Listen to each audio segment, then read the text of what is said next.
this is William Tincup, Brian Leary. You are listening and watching the Practitioner Corner. Mandy is with us today. We're going to learn all about her career and some of the lessons learned and all that type of stuff. So, Ryan, how are you doing today? I am fantastic. I've always, this is probably a question for Mandy, but when you Huh. say we're going to learn all about Mandy's career, if that were me, I'd be like, like, I'd get nervous. Like, me? Like, why me? Well, I'm using all very like not literally. It's more figuratively because you can't learn all. It's No, more of I a know, I figurative know, I know. No, but I'm splash. doing good, man. It's un, unquestionably the hottest it's ever been in Philadelphia. We are burning up. We're gonna Co- top. We've probably topped out over 100 already today. But Come on I'm down to indoors. Texas. Come on No, down. I'm We'll not take it. coming. Not coming down to Texas. Not unless I'm on the water, on a Yeah. boat somewhere. And Mandy's in San Diego, so she doesn't have to deal with this. She's got Yeah, perfect weather year round. we're actually in the middle of a heat advisory, but because I'm competing against Texas and Philadelphia, I'm There gonna you zip go. my What's lip a on heat that one. advisory? Is it like 75? Like what is it? So No. I'm based in Escondido, which is North Yeah. County, San Diego, and it's inland. We can top out around 103, Oh 105, yeah. Oh but yeah. Woo! I'm still gonna respectfully bow out of this one. I'll give that 100%. prize to you. But California is going through extreme heat. It is. All of California, all of it. It is it's kind In of like scary 5 years, you're actually. going to be in the ocean, so you're good. You'll be Yeah, No. warm. we're just gonna all wind up at the coast in some way, shape, or form, right? You're going to be nice and cool in a couple of years. That's Don't why worry. you don't want to buy property on the coast. You want to buy it a couple back. That You'll be way, waterfront in 5 years. exactly. So Get play the your Hundred long workouts on of the that best block cost and will you'll be be based waterfront. upon that. play the long game, people. Play the long game. You you don't want to be coast. You don't want to be on the water right now. Uh-oh. Nah. You want to be on the water in 20 years. Yes. The long game. Yeah, But play the mommy, long why game. can't we buy a house on the beach? No, Well, no, no, because by the the beach will time you're come. my age, you will have a beach house. Beach is coming to us, baby. Just get it. Be on a cliff. That's all I. That's all Yeah. I ask of people is just be on a cliff. Make Ugh, sure you separate. yeah. Yeah, it'll be Mandy. beachfront before you know it. Oh, 100%. Mandy, tell us a little bit about what you're doing now. What's the role and what are you into? Yeah, I'd be happy to. So, hey everyone, super delighted to be here with Will and Ryan. I work at ClickUp, which, if you're not familiar, is a product management software. It's all about productivity, and I'm sure I'm going to get into this later, but it's really about saving time and using that time on the things that matter. And that's something that means a lot to me personally, professionally, and it's transformed my career in a nutshell. But in terms of what I'm doing right now, I am chief of staff to our people function, and that's a fancy way of saying essentially I am the right hand person to our chief people and legal officer. I directly oversee our talent dev or our learning and development function and our internal comms function, and I indirectly oversee all of the other functions of people and legal. So total rewards, people ops, systems, talent acquisition, you name it, and the miscellaneous fires that I are was the about to say. spice of life, right? Yeah. So, so what are you doing Monday through Friday? Because she's The kind of question busy. is, what am I not doing Monday through Friday? I like how she just said, and all the other You functions. know, Yeah, those the are about. You only asked thing, about all of my life, and we're going to talk about yeah, the only thing that made me cringe there was you said legal. It's like, ugh, that. Well, that's the legal. compliance piece, Hey, well, employment I law. will Yeah. say keep your friends closer and your enemies closer. And so it's not to say that legal are going to be your enemies, but it's pretty good to have a lawyer in your corner. Yeah, So that's Well, true. I guess right. that is in true. California, employment law is by far it ain't even close to the rest of the country. It is so Yeah, Half the things we complicated. report on is California this, California that. Well, yeah. Yeah. it's because they're more progressive. So first of all, it's a good thing, not a bad thing. No, But correct. it is so different than the rest of the country. Actually, SHRM was HRCI years ago. You could get your SPHR, and they had a special test for people that are in California Mm-hmm. because you had to get because it was different. Like you could do it Mm-hmm. in Texas, you could do it in California. California's they're just I mean you've got to be literate in employment law in Yep. California. Yeah. So it's also true if you not just headquarter, but if you have employees Mhm. in California. Anyhow, so Mandy, that sounds. First of all, how'd you get there? Like, how'd you get that job?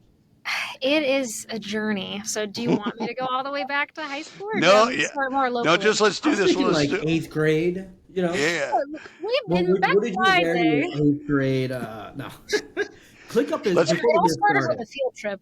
Sorry, go ahead, Ryan. ClickUp is a cool company. It Like is. Yeah, Yeah.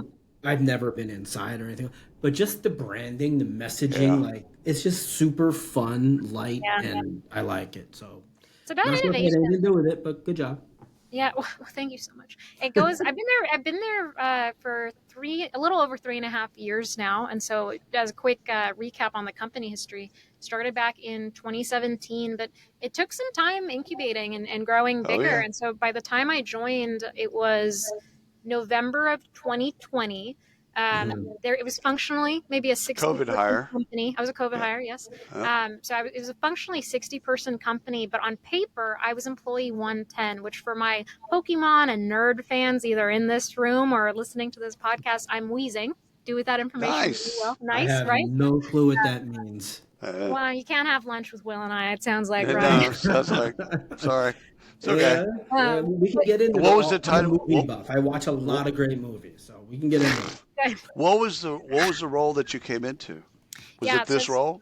no, it was a totally different role. So I was a COVID hire. It was a small company, like I was Right. saying, and at the time I was a director of education, totally different sector. We'll get into that later.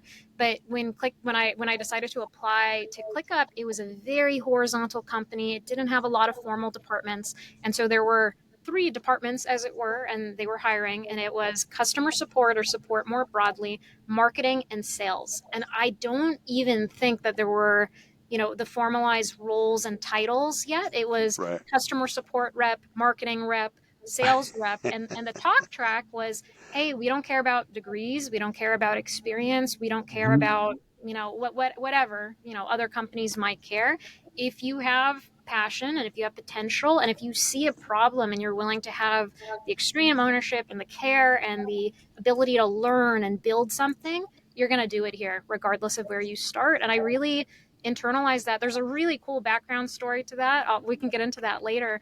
But I ultimately applied, and it was for the customer support rep. And I spent around 3 months on the line, or on a front line, I guess. Yeah. And Yeah. my friends and family thought I was nuts for making the leap that I did. They were very kind. They weren't mean about it, but they were like, Mhm. you're going backwards in your career, you're starting over. And I just thought, life is all about choices. And so if this is the wrong choice, I'm just going to make another choice. That's okay. But I'm going to regret if I don't make this choice. And so I spent 3 months frontline representative, got promoted to customer support lead, where it's almost like a pseudo manager role back then. So I had a team of frontline reps that I would manage, advise, mentor, etc.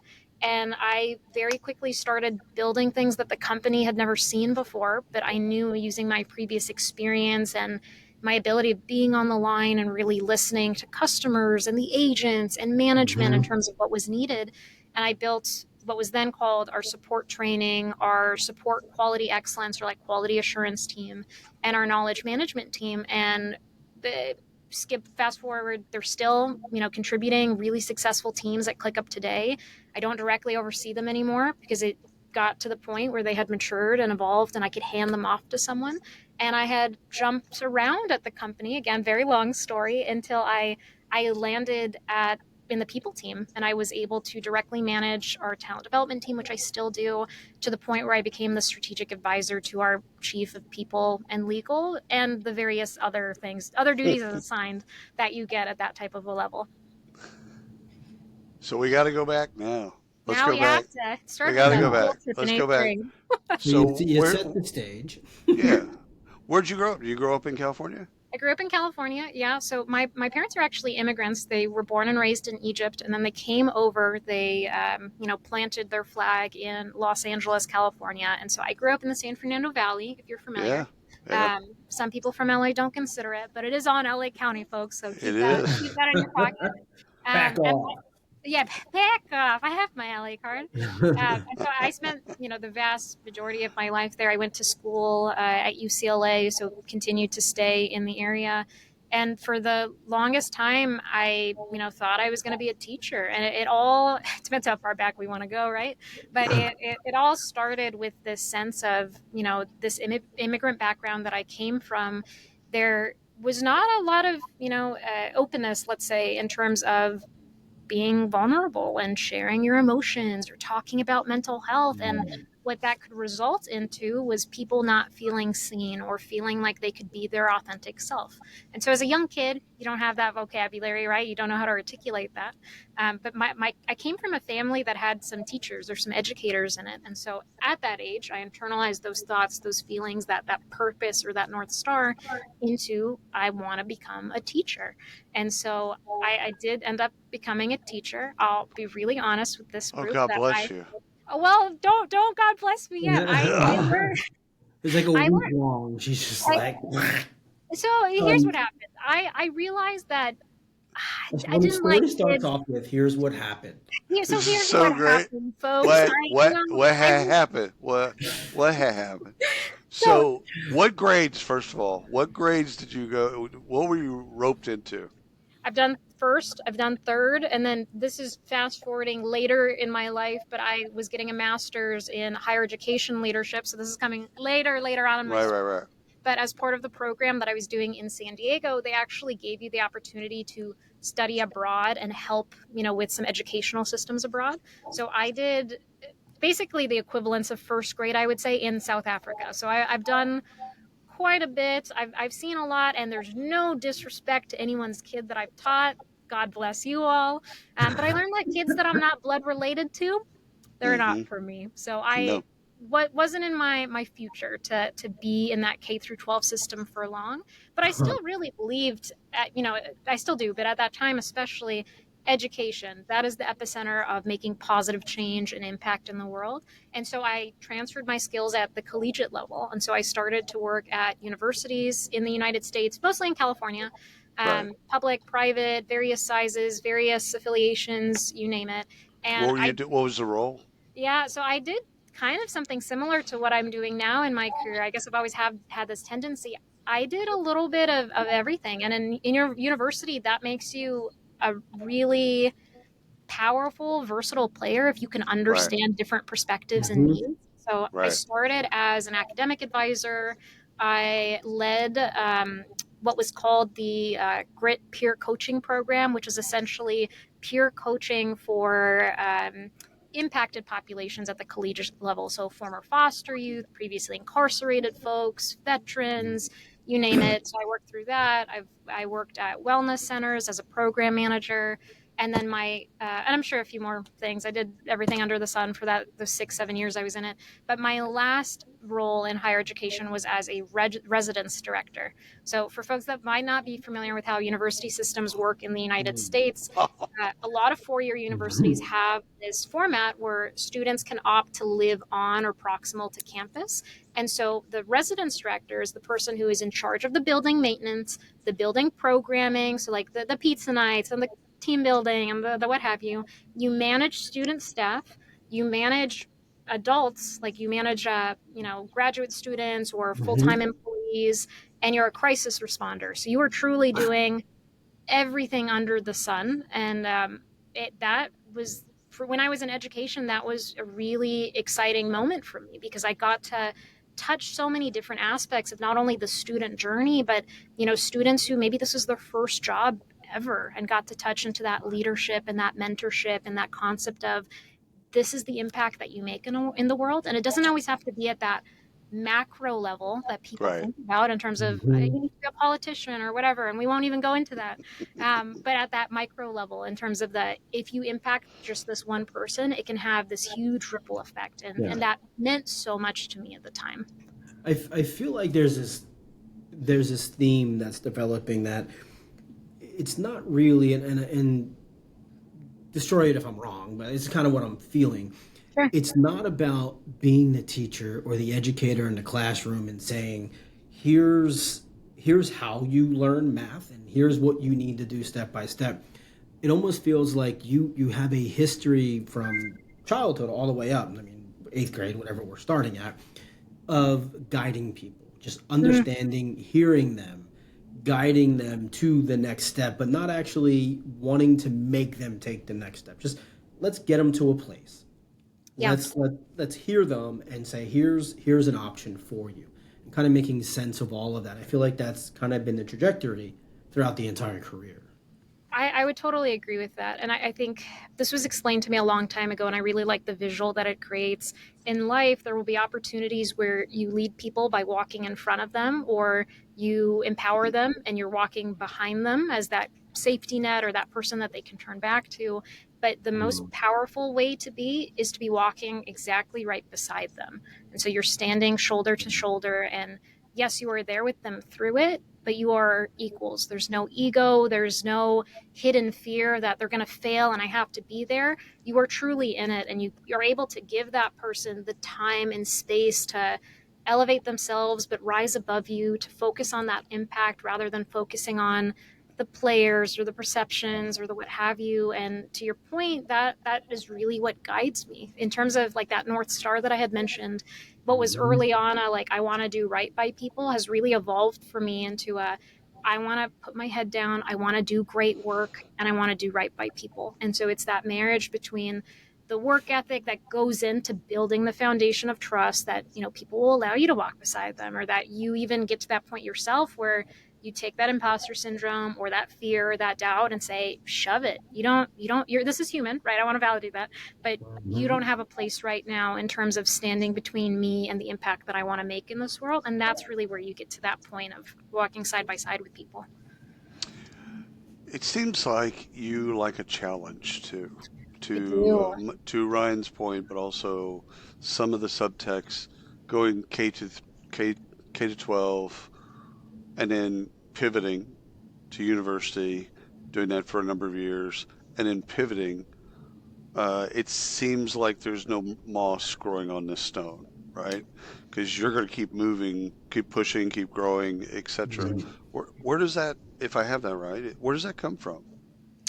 Oh, now we're gonna go really far back. I'll answer this in two parts. So Sure. part of it is really how I was raised, and I owe so much of it to my parents. So, like I mentioned before, immigrant parents, immigrant background, and my dad truly has the most American dream. I'm not making this up. Fact check this after.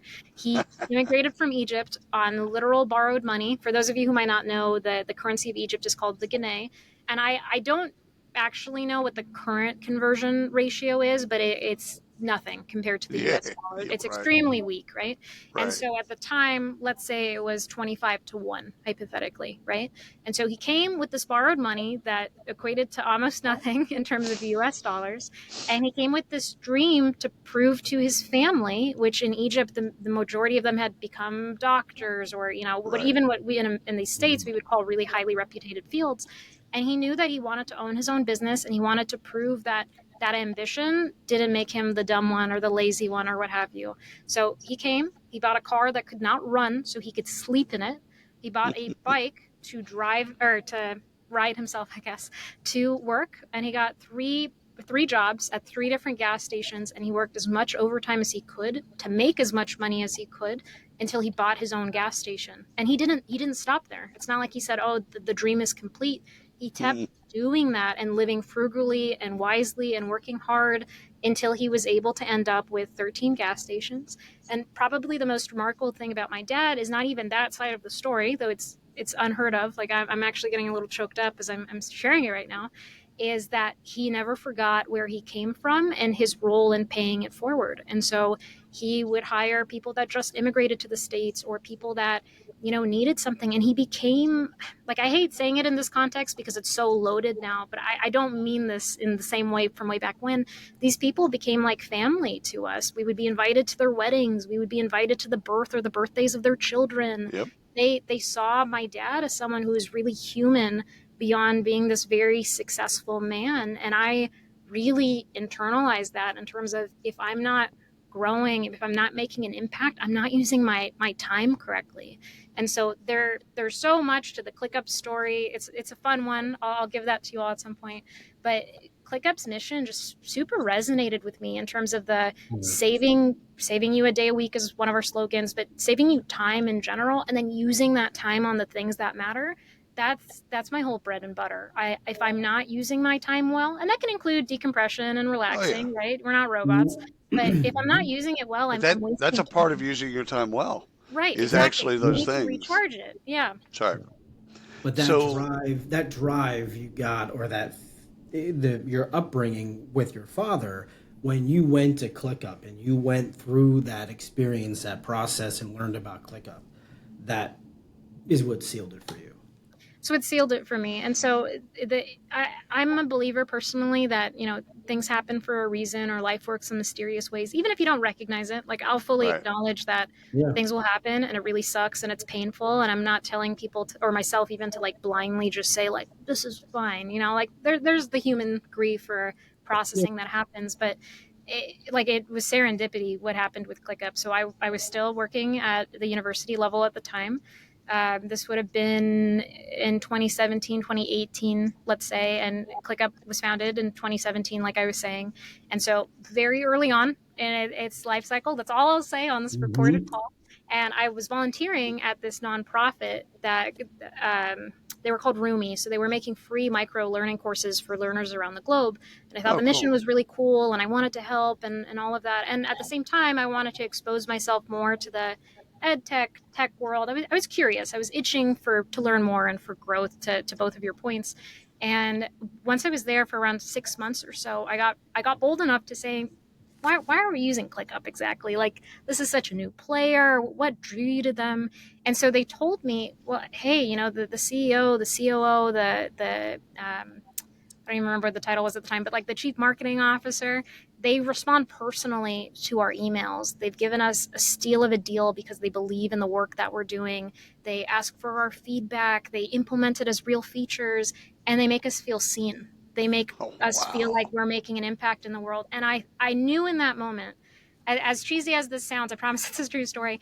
I knew in that moment that if I ever got bold enough to leave education and move into tech, I wanted to find somewhere that made people feel like ClickUp made those people feel. And so fast forward 2020, it's COVID, we're all a little aimless. I had some personal stuff going on, and I thought, okay, I'm going to make the jump. And it again was serendipity that I thought of ClickUp itself, and I thought, let me see if they're hiring. Let me see if they're taking Yeah. people on. And like I was mentioning towards the top of this call, they didn't have a lot of titling or definition in the roles yet. There weren't formal departments, and so Yeah. I It was was a direct. still in chaotic mode. Yeah, and Well, but I you think said that there's that was joy. purposeful. Like that was not by accident that Yeah, they and did that. yeah, there's this sense of innovation and growing and letting people build that was part Mhm. of the ethos of ClickUp, still is, but very much in the earlier days of ClickUp. But I was a director equivalent in education at the time, and so I have very kind friends and family. I don't want to say that they were mean to me about this in any way, shape, or form, but it was this really big, like, are you sure? Like, this What are you've you worked doing? so hard. Exactly, you've worked so hard. What are you doing? You're starting over. You've Yeah. wasted time, or you're wasting time more or less, because it's so salient Right, to me, that concept. And right. I just knew, like, I'm gonna regret not trying this Yeah. more than staying and trying to progress or impact where I was. And I'm so glad I did, because that led to so much personal growth for me, but also being able to, for lack of a better way, like, leave your fingerprints on such a growing, to both of your points earlier, really cool, really innovative company and space that's so special from both a micro and a macro level. And I've had Yeah. the ability to meet really cool people, learn really cool people, talk to our customers. I'm not on a customer facing team anymore, but I'm still very much a go-to internally when people want me to hop on a call with a customer or share a use case that I personally developed years ago or I built on the spot the night before for that customer. Like, I love that, because I love getting to know people and just truly listening. Where are they? What do they need? What can I learn from them? And it opens you up to so much beauty in the world. I love this. I want to go back to your dad for just 1 second. Sure. Yeah, yeah. Did he meet your mom here, or did They met okay, in the States. Yep, in they met in California. the States? Is parallel to that is there a strong Egyptian community in from In a ish? way, I would say, yeah, Los Angeles does have a by relativity standpoint, a larger Egyptian community. It's Right. still relatively small. Right. But most of the times when folks immigrate from the States, they, settle into the Coptic church, if that is the religion that you end up practicing. And it Right. becomes the social club of meeting Right. Egyptians. And so that's how they were able to make networks and find people beyond through my dad's work and hiring people in those capacities. Oh Yeah. yeah, I could see So that. so following the story of your father,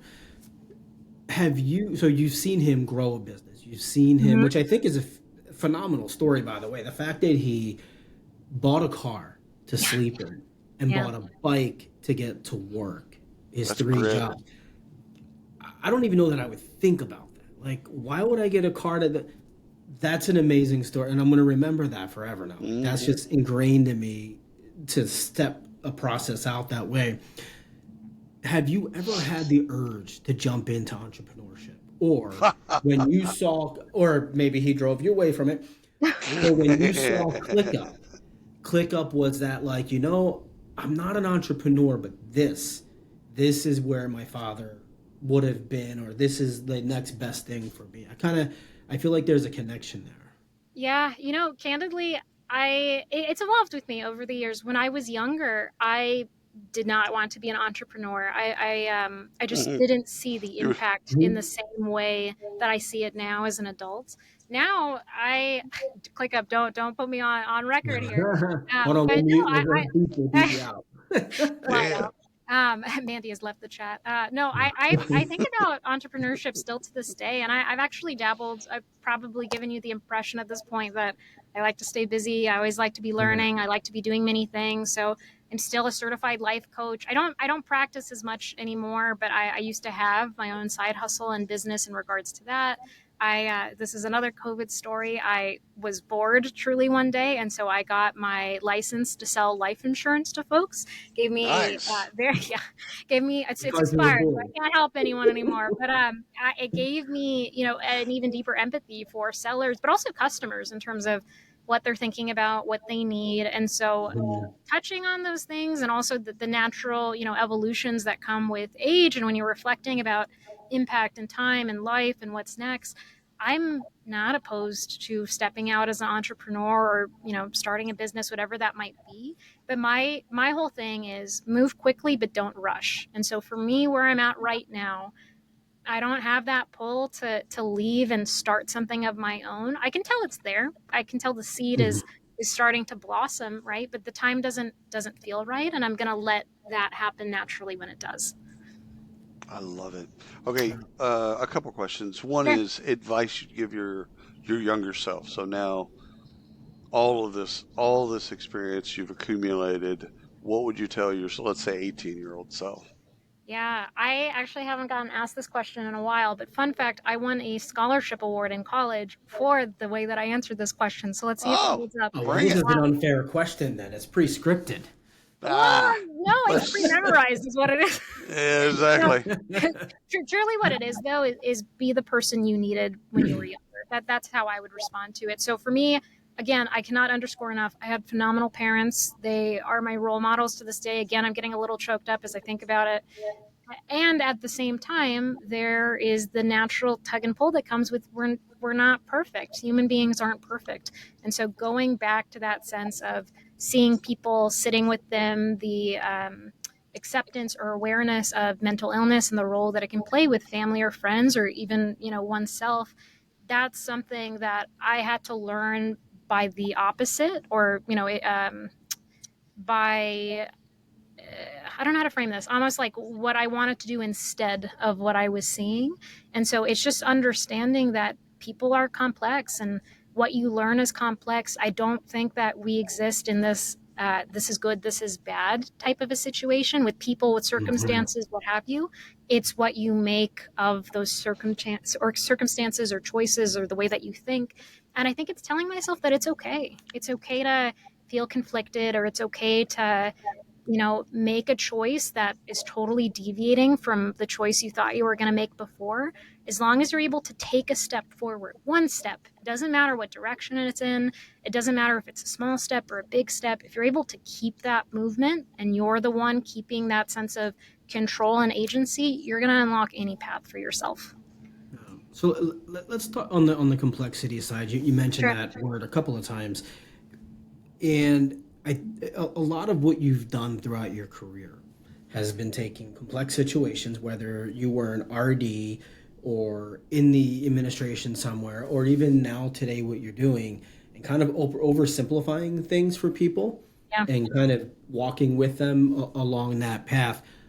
For someone that is maybe taking a similar journey or is listening that says, I like to solve the problem of complexity, regardless of what it is, what would your advice be to them on how to approach complexity and then how to translate that to other people? Yeah, that's a great question. And I totally agree. I think that's one of my superpowers, and it's something that I'm proud about that I've been able to translate.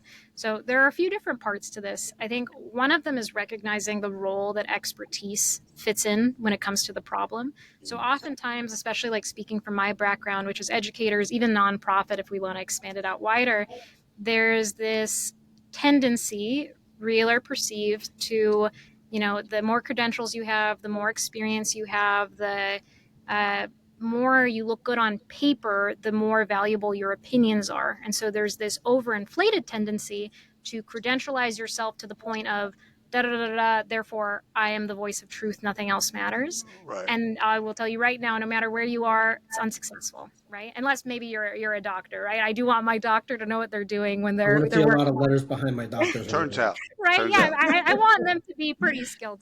Yeah. But when you're solving a problem, regardless of what industry you're in, there's this mix of understanding, hey, I have expertise and that expertise exists for a reason, but it's being able to leverage that expertise strategically and skillfully. And that's really where it ties into that simplification. And so when you think about the audience or the person you're trying to convince or the customer you're trying to sell to, or whatever your use case is, it's thinking about, well, what's in it for them? Because what's in it for me doesn't matter anymore. That's not important. If that motivates you, great, you found your motivation. But the true problem that you're solving is, how can I make this better for the audience that I'm trying to reach? How can I convey to them the value and impact, especially if I need their buy-in along the way? And Ryan, to your point and observation, I totally agree. Education has a really good job, even though they don't instill you in that explicit understanding of making complex things simpler and being able to tell people, this is the amount of work required, yes, but here's what you stand to gain, and this is what's needed, and this is how we can get there, and really piecemealing it out. And that's why you see so many educators or former educators becoming program managers, because there is such a transferable skill in being able to understand what goes in from point A to point Z Mm-hmm. and delivering that value and that story along the way. Yeah. So underutilized. So Yeah. you brought up credentialing and experience. I want to get your take on skills and the way that maybe you looked at skills, 10 years ago, and the way that you look at skills now. Yeah. And even from a company perspective, how are y'all, how, you know, again, your, just your take on skills is important to me, and how you're rethinking skills as opposed to what you thought of it, years ago. Yeah, I'll start by saying that skills are exist to be developed, and they exist to grow. And so, if I'm thinking back on where I started, where it was in this very education, formal, for lack of a better word, paper type of skill developing, I had a very myopic view in terms of, you need X degree or X Right. certification, or this is how you get exposure to XYZ field. And so it was that same principle of, skills can grow, and you can develop and go in different directions, but it had this very, you need to be guided in a certain way to receive those skills. And unfortunately, especially in this country, there are a lot of cost barriers that come with that type of approach to skill development. And so when I started to get that itch of, hey, I don't need to be in education to make this impact, or there are ways that I can even develop that are not tied to a university degree, like becoming a consultant or volunteering at that nonprofit that I was mentioning to you. I began to realize that skill development is all about the opportunities you pursue and what you do with those opportunities that you are given. And I think the first element is more intuitive to people because it goes hand in hand with that more traditional, you go to university, you get this certification, skill obtained, right? But it's actually the opportunities that you are given that you don't know what you're going to get. You don't know what problem you're going to be asked to solve, but it's how you choose to apply your time and your energy and how you Mm. solve the problem. Do you use the resources around you? Do you give up in the face of it, right? That's really where skills develop so much. And I hate to call it on the job learning because that has its own connotation now too, but Right. there's really an underutilized psychology around what you can do with the opportunities that you are given rather than solely looking at skill development as something that happens after work or something you have to pursue on the side. You can, but you don't have to. And I firmly believe that skills can be developed no matter where you are if you put the intentionality in it. How does someone build mentorship or surround themselves with strong mentors like yourself, for example, where I come out of school, maybe I've got 5 years, 10 to 15 years of experience, doesn't matter. I have a whole bunch of skills that I've accumulated, but I don't know how to apply them or grow them without institutionally going back to school to Yeah, learn, it's right? linear. Yeah. Yeah, Yeah. but yeah, exactly. But I don't know how to apply it and then transfer it. Like you said, teachers can become Mm-hmm. programmers or program Program Program managers. managers. managers. Mm-hmm. Yeah, You can not also become programmers. programmers, though. I've known a few teachers. They could, yeah, Uh huh. yeah. Yep. So how does somebody build that circle of trust, right? Where Yeah. where they can learn to transfer their skills and kind of be guided into that next step in their career. Yeah, totally. We actually made a joke around this before we kicked off the recording of this podcast, but I'm not a huge fan of the networking that you often hear about in the industry. It's gonna happen, it's gonna happen over time, but Yeah. my biggest piece of advice and how I've found the mentors especially, I didn't know anyone in tech meaningfully before I transitioned. I made that path for myself and I made those relationships and I did it in two main ways. One was I sought the application points. And so I brought it up before, but I found this nonprofit. It was that middle ground between the skills that I currently had or the skills that I needed to modify slightly or within the realm of possibility, self-driven possibility, and skills that I had never been exposed to or a background that I had never been exposed to. And marrying those two together and thinking, what impact can I make? How can I learn from people? And candidly, people love talking about themselves. So you'll never have Hmm. a problem when you ask someone about themselves if you already have that human connection. And so Right. oftentimes when people think of networking and the like grimacy way of networking, it's cold calling in the same way that Mm-hmm. sellers might cold call, or Mm. like I had to cold call when I was selling life insurance briefly, right? And it's that lack of human connection that is maybe harder for some of us than others that makes it so icky and grimacing because you feel like it's performative or you feel like you're going through Yeah. the motions.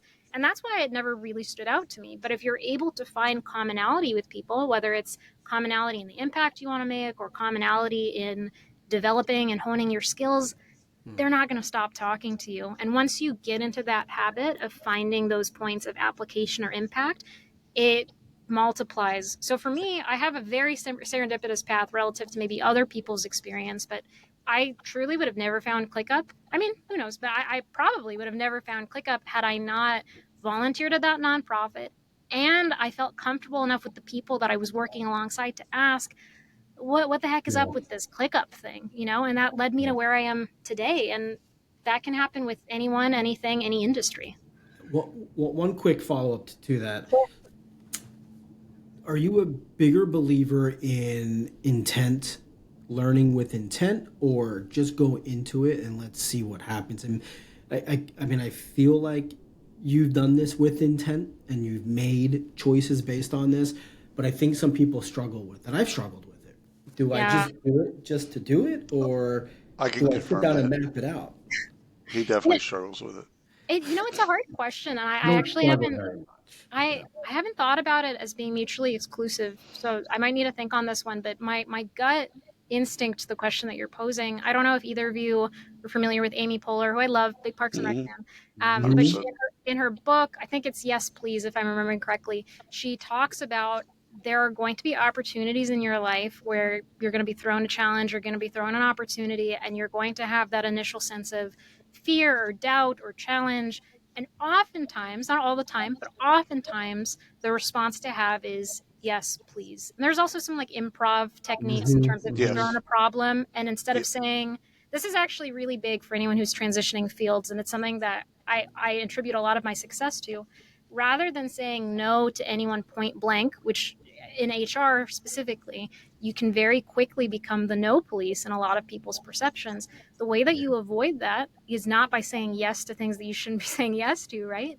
But you begin to adopt this mindset of, yes, I hear you, and here's a better way that we can accomplish it. And you're truly positioning yourself at that as that strategic stakeholder who is Right. listening to what they have to say. And so, going back to your question, Ryan, I don't, this might be a cop out answer, but I feel like it's a little bit of both, honestly. There are going to be opportunities in life that you would have never guessed or anticipated, and saying yes is a choice you make, and it's often one that will open a lot of doors.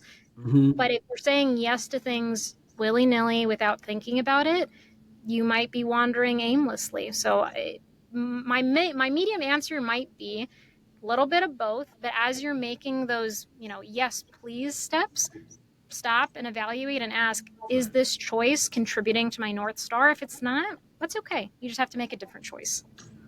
Right. Drops mic, walks off stage. Mandy, thank you so much for being on the show You're very welcome. and educating us and educating our audience. It's been a privilege. It's been a pleasure, and I did not anticipate telling my dad or my family's story. So There you thank you go. both for listening That's and, what and we letting me do. tell it. We draw. That's what we do. We draw it out. That's our I love job. it. I But love it. thank you, seriously. Thank you for coming on the Absolutely. show.